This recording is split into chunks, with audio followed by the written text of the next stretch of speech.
இன்றைக்கி வீட்டில் வாழை மீன் குழம்பு வைக்க போகிறோம். வாங்க எப்படி வைக்கிறதுன்னு பார்க்கலாம்.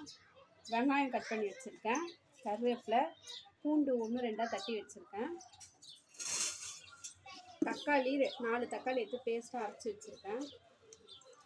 இதில் வந்து புளி, மிளகாத்தூள், மஞ்சள் தூள், உப்பு எல்லாமே போட்டு கரைச்சி ரெடியாக எடுத்து வச்சுருக்கேன். எண்ணெய், கடுகு, சீரகம், வெந்தயம்.